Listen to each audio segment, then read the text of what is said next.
আসসালামু আলাইকুম প্রান্তীয় চাকরি প্রার্থী ভাই ও বোনেরা, আশা করি আপনারা সকলে ভালো আছেন। আমিও ভালো আছি।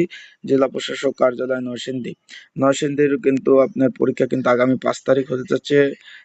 সকলে অবগত আছেন যে হিসাব সহকারী কাম কম্পিউটার অপারেটর এই পদের পরীক্ষা কিন্তু আগামী 5 তারিখ অনুষ্ঠিত হবে, রোজ শুক্রবার 3টা থেকে 4টা 30 লিখিত পরীক্ষা, 1.5 ঘন্টা পরীক্ষা অনুষ্ঠিত হবে।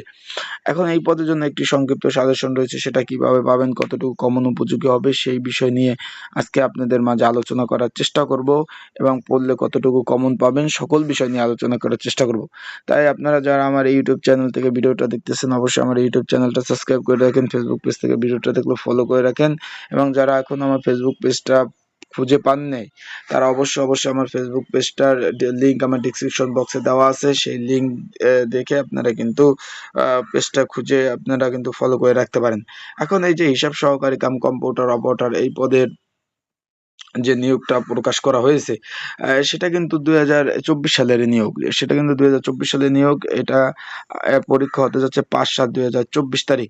এখন এটা এটা এটা কিন্তু পরীক্ষা হবে মোট একটা কেন্দ্রে, ব্রাহ্মণিয়া কামিনী কিশোরী মৌলিক সরকারি উচ্চ বিদ্যালয় কিন্তু পরীক্ষা অনুষ্ঠিত হবে 1.5 ঘন্টা। এখন এই পদের জন্য যে সংক্ষিপ্ত সাজেশনটা তৈরি করা হয়েছে, যদি আপনাদের প্রয়োজন হয় অবশ্যই কিন্তু আপনারা কিন্তু আপনাদের যে স্ক্রিনের উপর যে হোয়াটসঅ্যাপ নাম্বারটা আছে, হোয়াটসঅ্যাপ নাম্বারটা যোগাযোগ করে আপনারা কিন্তু এই সাজেশনটা কিন্তু সংগ্রহ করে নিতে পারবেন। যেহেতু সংক্ষিপ্ত স্বাগতম, এই যে বাংলা লিঙ্ক যে হোয়াটসঅ্যাপ নাম্বার আছে স্ক্রিনের উপর, এই নাম্বারটা যোগাযোগ করে আপনারা সাজেশনটা সংগ্রহ করে নিয়ে পড়তে পারবেন। আপনাদের যদি কেউ এডমিট কার্ড এখনো ডাউনলোড করতে না পারেন, অবশ্যই আপনারা আমার হোয়াটসঅ্যাপের নাম্বারে যোগাযোগ করবেন, আমি আপনাদের এডমিট কার্ড ডাউনলোড করে দিব।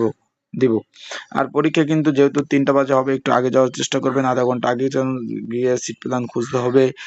সিট প্ল্যান খোঁজার পরে কিন্তু সকল ধরনের তথ্য আপনাদের ওখানে লেখা থাকবে, সিট কোথায়, কয় নাম্বার রুম, ফ্লোর নাম্বার কত, সকল বিষয় কিন্তু ওখানে লেখা থাকবে।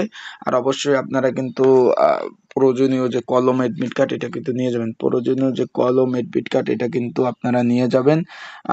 এটা কিন্তু প্রয়োজন হবে এডমিট কার্ড কলম, এটা কিন্তু গুরুত্বপূর্ণ জিনিস, এটা কিন্তু প্রয়োজন হবে, এটা রেখে যাবেন না। এডমিট কার্ড নিয়ে যাবেন, যেটা আপনার মেন কপি বলতে যেটা প্রিন্ট করছেন সেটা নিয়ে যাবেন, ঠিক আছে, যেটা প্রিন্ট করা মেন কপি প্রিন্ট করা ওইটা নিয়ে যাবেন, আর ফটোকপি নেবেন না। আশা করি বুঝতে পারছেন। ভিডিওটা ভালো লাগলে অবশ্যই সাবস্ক্রাইব করে রাখবেন আমার ইউটিউব চ্যানেলটা, আর ফেসবুক পেজটা ফলো করে রাখবেন। আজকের ভিডিওটা এই পর্যন্ত, পরবর্তীতে নতুন ভিডিও নিয়ে আসবো। সে পর্যন্ত ভালো থাকুন, সুস্থ থাকুন, সকল প্রকার তথ্য জানতে আমার ইউটিউব চ্যানেলের সাথেই থাকুন। আসসালামু আলাইকুম। আজকের ভিডিওটা এই পর্যন্তই। ভালো থাকুন, সুস্থ থাকুন।